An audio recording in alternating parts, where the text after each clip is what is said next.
Assalamualaikum warahmatullahi wabarakatuh. Salam sejahtera bagi kita semua. Jalan-jalan mencari taksi agar bisa pulang dengan nyaman.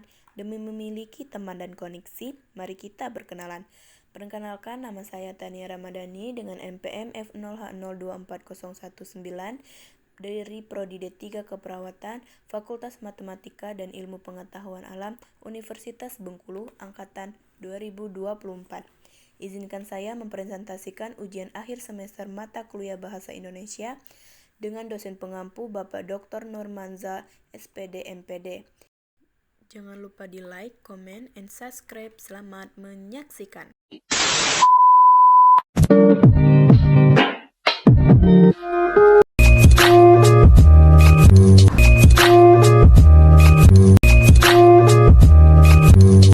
Bahasa Indonesia adalah bahasa resmi nasional yang digunakan di seluruh Indonesia, diatur dalam Undang-Undang Republik Indonesia Nomor 24 Tahun 2009. Sebagai salah satu varietas bahasa Melayu, bahasa Indonesia diresmikan setelah proklamasi kemerdekaan pada 18 Agustus 1945. Meskipun sebagian besar warga Indonesia menggunakan bahasa daerah sebagai bahasa ibu, bahasa Indonesia berfungsi sebagai lingua franca, yaitu bahasa pergaulan yang menyatu berbagai suku dan budaya. Sebagai bahasa nasional, bahasa Indonesia memiliki berbagai fungsi seperti simbol kebanggaan, alat komunikasi antar budaya, dan pemersatu bangsa. Selain kedudukan sebagai bahasa nasional, bahasa Indonesia juga memiliki fungsi sebagai bahasa negara yang digunakan dalam pemerintahan, pendidikan, serta pembangunan nasional. Bahasa Indonesia juga berperan dalam pengembangan kebudayaan, ilmu, pengetahuan, dan teknologi, serta menjadi media massa dalam penyebaran informasi. Sejarah bahasa Indonesia sebagai turunan dari bahasa Melayu yang dimulai pada abad ke-7 Masehi. Ketika bahasa Indonesia digunakan di Kerajaan Sriwijaya, bahasa Melayu terus berkembang. Pada 1928, diumumkan sebagai bahasa pemersatu dalam Sumpah Pemuda sebagai langkah penting dalam perjuangan kemerdekaan Indonesia.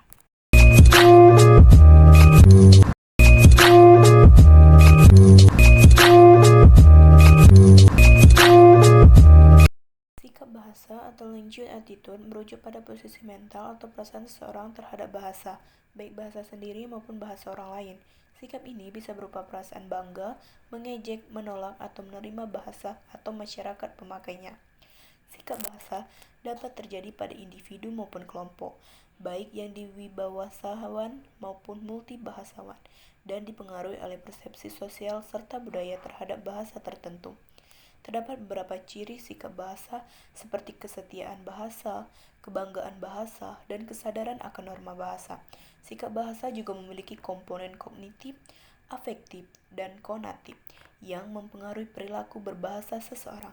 Sikap terhadap bahasa Indonesia bisa bersifat positif dengan cara menggunakan bahasa secara hati-hati dan mengoreksi kesalahan, atau sikap negatif, yaitu seperti lebih bangga menguasai bahasa asing dan meremehkan bahasa Indonesia.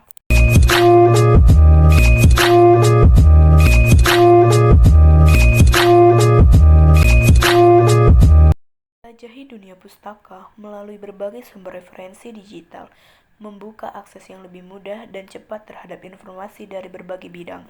Dengan adanya perpustakaan digital, e-book, jurnal online, dan database akademik, kita dapat mengakses berbagai sumber pengetahuan tanpa batasan waktu dan tempat. Sumber referensi digital ini menyediakan berbagai materi, mulai dari buku, artikel, hingga laporan riset yang mendukung kegiatan belajar, penelitian, dan pengembangan diri. Keuntungan utama dari eksplorasi pustaka digital adalah kemudahan dalam menemukan informasi yang dibutuhkan dengan fitur pencarian yang efisien. Selain itu, informasi yang tersedia seringkali lebih terkini dan dapat diakses secara interaktif. Namun, tantangan yang dihadapi adalah memastikan keandalan dan kualitas informasi yang ditemukan, mengingat banyaknya sumber yang tidak terlalu terjamin akurasinya di dunia maya.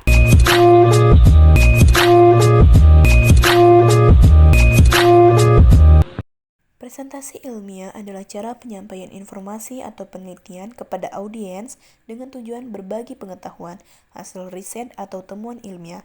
Presentasi ini biasanya dilakukan di konferensi, seminar, atau pertemuan akademik dengan format sistematis dan berbasis data. Dalam presentasi ilmiah, presenter harus mampu menjelaskan topik dengan jelas dan mendalam menggunakan bahasa yang dapat dan mendukung pemahaman audiens. Visualisasi data seperti grafik, tabel, dan diagram sering digunakan untuk mempermudah pemahaman dan menarik perhatian audiens. Untuk menghasilkan presentasi ilmiah yang efektif, penting untuk mempersiapkan materi dengan baik, menyusun poin-poin utama, dan menyajikan informasi secara logis. Penggunaan slide atau media visual lainnya dapat membantu memperjelas penjelasan.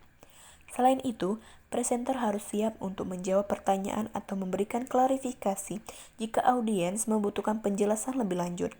Dengan penyampaian yang terstruktur dan komunikatif, presentasi ilmiah dapat menjadi sarana yang efektif untuk menyebarkan pengetahuan dan memperluas wawasan di bidang ilmiah. Desain proposal kegiatan merupakan langkah awal yang penting dalam merencanakan suatu proyek atau kegiatan. Proposal ini berfungsi sebagai rencana tertulis yang menjelaskan tujuan, latar belakang, dan rencana tindakan dari kegiatan yang akan dilaksanakan. Selain itu, proposal juga mencakup detail seperti anggaran, sumber daya yang dibutuhkan, waktu pelaksanaan, dan evaluasi kegiatan. Penyusunan proposal yang baik memerlukan analisis yang matang agar kegiatan yang direncanakan dapat berjalan efektif dan sesuai dengan harapan. Penting untuk menyusun proposal kegiatan dengan struktur yang jelas dan terorganisir, dimulai dari pendahuluan yang menggambarkan latar belakang dan tujuan kegiatan, diikuti dengan metodologi yang akan diterapkan untuk mencapai tujuan tersebut. Selain itu, proposal harus mencakup evaluasi hasil yang diharapkan, serta rincian anggaran yang transparan untuk mendukung keberhasilan kegiatan. Dengan desain yang matang, proposal ini akan menjadi alat yang efektif dalam memperoleh persetujuan, dukungan, atau pendanaan dari pihak yang berwenang.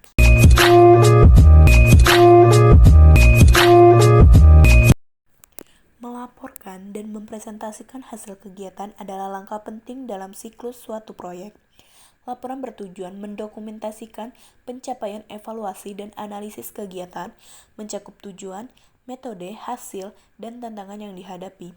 Penyusunan laporan yang jelas dan sistematis memudahkan pemahaman bagi pihak yang berkepentingan.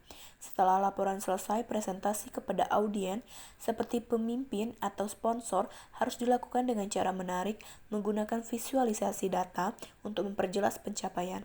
Presenter juga perlu siap menjawab pertanyaan dan menekan poin-poin penting agar hasil kegiatan dapat diterima dengan baik.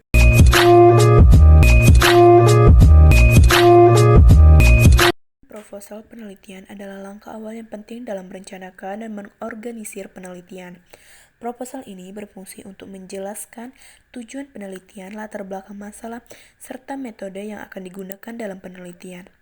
Selain itu, proposal juga mencakup kerangka teori, hipotesis jika ada, serta pertanyaan penelitian yang ingin dijawab.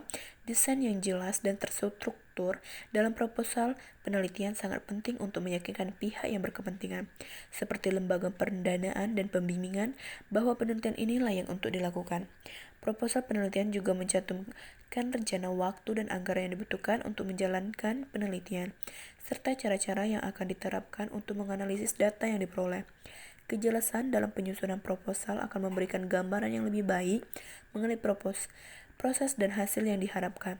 Dengan proposal yang solid, penelitian dapat dilakukan dengan lebih terarah, efisien, dan dapat menghasilkan temuan yang dapat memberikan kontribusi signifikan dalam bidang yang diteliti. Melaporkan dan mempresentasikan hasil penelitian adalah tahap penting untuk menyampaikan temuan kepada pihak yang berkepentingan seperti rekan peneliti, pembimbing, atau lembaga pendanaan. Laporan penelitian berisi ringkasan dari seluruh proses penelitian, termasuk latar belakang, metode yang digunakan, hasil yang diperoleh, serta analisis dan kesimpulan. Laporan yang baik harus terstruktur dengan jelas, memberikan bukti yang kuat untuk mendukung hasil, serta menyertakan rekomendasi atau implikasi dari temuan tersebut. Hal ini bertujuan agar pembaca dapat memahami dan menilai kualitas penelitian secara menyeluruh. Setelah laporan selesai, langkah berikutnya adalah mempresentasikan hasil penelitian dengan audiens. Presentasi ini harus disajikan dengan cara yang menarik dan mudah dipahami, menggunakan visualisasi data seperti grafik dan tabel, mendukung penjelasan. Presenter perlu mengkomunikasikan poin-poin utama temuan penelitian secara jelas, serta siap menjawab pertanyaan atau memberikan penjelasan lebih lanjut jika diperlukan. Presentasi yang efektif akan memastikan bahwa hasil penelitian dapat dipahami dengan baik dan memberikan dampak yang signifikan bagi pengembangan ilmu pengetahuan atau penerapannya dalam praktik. Menulis artikel ilmiah dari hasil laporan penelitian merupakan langkah penting untuk membagikan temuan penelitian kepada komunitas akademik. Artikel ilmiah harus disusun secara sistematis, dimulai dengan pendahuluan yang menjelaskan latar belakang, tujuan, dan masalah penelitian. Diikuti dengan metodologi, hasil pembahasan, dan kesimpulan. Dalam menulis, penting untuk memastikan bahwa artikel disajikan dengan bahasa yang jelas, objektif, dan didukung oleh data yang valid, agar dapat diterima di jurnal dan konferensi ilmiah. Setelah artikel ilmiah selesai ditulis, selanjutnya adalah mempresentasikan di hadapan audiens seperti dalam konferensi atau seminar. Presentasi harus disampaikan dengan cara yang menarik, menggunakan visualisasi data seperti grafik atau tabel untuk memperjelas hasil penelitian. Presenter juga harus siap untuk menjawab pertanyaan dan memberikan penjelasan tambahan agar audiens dapat memahami kontribusi penilaian secara mendalam.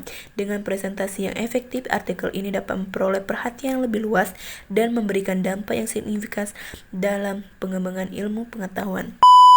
Presentasi dari saya. Jika ada salah kata, saya mohon maaf. Kepada Allah saya mohon ampun. Karena tadi diawali dengan pantun, maka saya akhiri dengan pantun. Naik delman pergi ke Surabaya. Jangan lupa membeli alpukat. Demikian presentasi saya. Semoga bisa bermanfaat. Wassalamualaikum warahmatullahi wabarakatuh. Terima kasih yang sudah menonton. Sampai bertemu di video selanjutnya. Dadah, bye-bye. Oke teman-teman, terima kasih.